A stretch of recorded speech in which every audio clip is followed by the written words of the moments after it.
Daniel Theobald here for another episode where we're talking about mental health. May is Mental Health Awareness Month. I'm here with Ania Moniuszko. Say that for me. Say it the Polish way. Ania Moniuszko. Oh, that sounded way better. Ania is a founder and also is very versed in meditation and how to meditate effectively. And she's been willing to tell us a little bit about that and share some of her experiences. Ania, welcome. Thank you, Daniel, for having me. Yes, so I was excited when you reached out to me to talk about meditation because I do think that it plays an important part in health and mental well-being. And so I want to kind of spread the word about it a little bit to your community, my community. I think there is no right way to meditate. Everyone has their own journey with that. I have been asked by different people to join them on meditation classes and to go to temples and try meditation. And I've tried that many times in my life, but it wasn't until I started to really calm and crave meditation. I was doing sound healing, and the sounds just really got my body to just relax and get into a very different state. And so then I started craving meditation and craving time alone and craving contemplative time. And it wasn't until then that I started to actually meditate and experience it for myself. So was the craving of it almost, I imagine, increased its effectiveness because you were more into it, or you're more prepared to receive it, or what? And actually, one other question as well. I think one of the big problems I've had with meditation is I'm worried I'm not doing it right. So I'm happy to hear you say there's no right way. I'm sure there are ways that work better than others, but what are your thoughts? Yeah, the way I think of meditation is when you're in the flow state. That is almost a meditative state. If, for example, if I draw, that can get me into meditation. If I'm fully present and fully in it, my hand will just move on its own. I don't even have to intellectually move the pen. And so that kind of a state when you're making art or you're moving or dancing will get you in a meditative state. So it could be a walking meditation. If you like to run in the mornings and you're just focusing on the environment and your body, that can get you into meditative state. It doesn't have to be sitting with your eyes closed and just observing your thoughts, that is also really good, especially for self-awareness. Yeah. But I would say do what feels the most natural to you.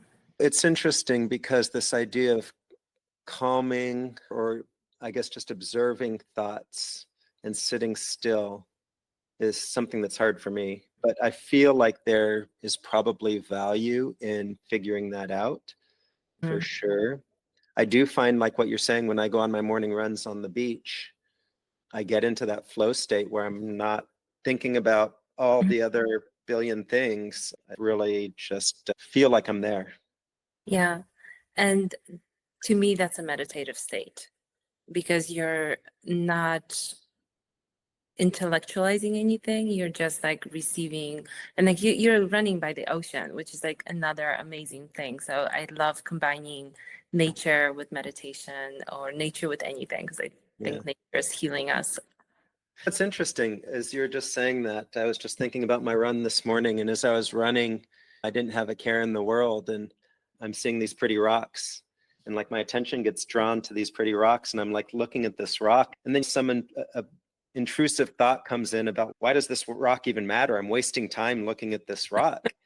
And then, here's the thing though. This was great because then I'm like, no, you know what? Excuse the French, that's bullshit.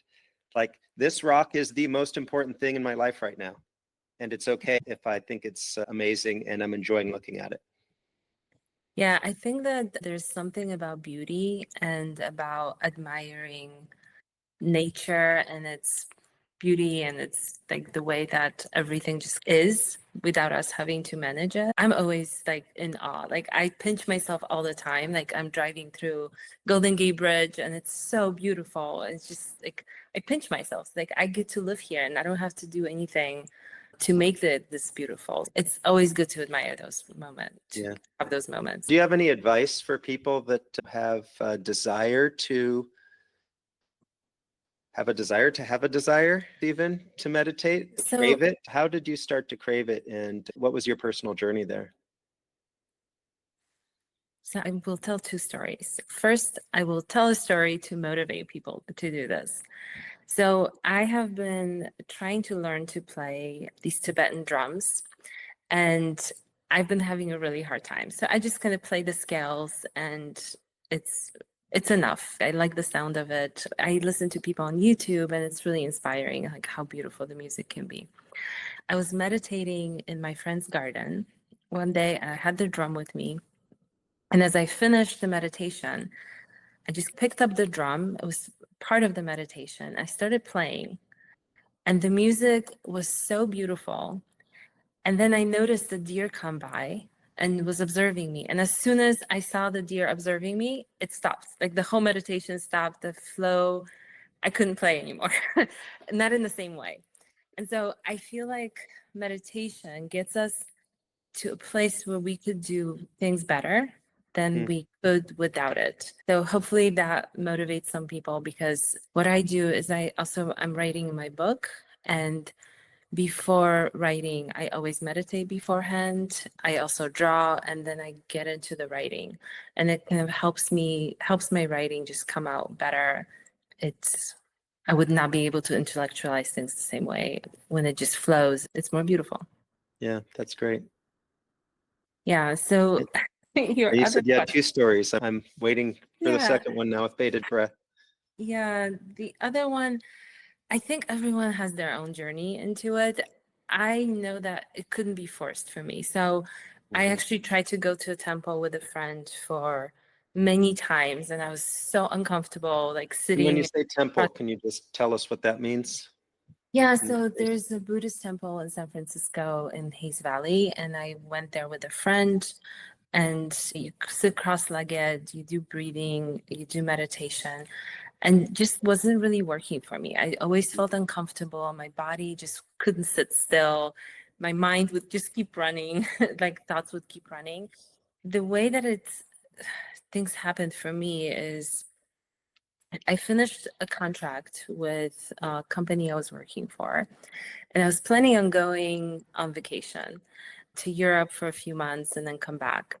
But I ended up being picked on a jury. And so I ended up staying in San Francisco. Oh, I'm sorry. And it's okay. Actually, it was a transformative experience, because I always have like pink or purple colored glasses on, always seeing the good things in life. But this being on this trial just like really opened my eyes to just like another experience that people have in San Francisco. And between everything else that was happening, like I started to do sound healing, being on the trial, and just really deeply thinking about society and some of the issues that we're having, even in San Francisco. I just needed time to think. And Mm. so as I started to be more contemplative and really think things through, started writing, I started craving time alone and time. Like I even told my husband, Yeah. like, I want to go on a silent retreat. Like I just need to be alone Oh, wow. like 24/7.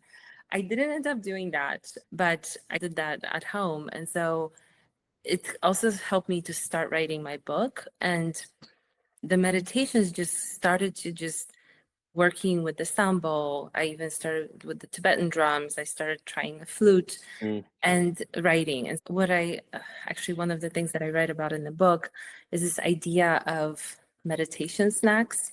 Let's say, like, after this interview, I have some other meetings. So I'm going to take like a short meditation snack, like less than a minute, 3 minutes, just play the sound bowl and rebalance my body for the next thing Mhm. that I'm doing and prepare and set some intentions for it. That's great. So you don't have to meditate for an hour. You could just do meditation snacks and bring back awareness into your body, into your thoughts, how you're feeling. Start small. Start Yeah. small. Yeah. Anna, thank you so much. We're out of time. Anya, Okay. sorry, we're out of time, but I really like that idea of a meditation snack. I think that's Yes. very practical take home for me Yeah. that I'm going to try. And the idea of sound being part of it. I Mm. really like that. Thank you so much for being willing to share. You're welcome. Thank you.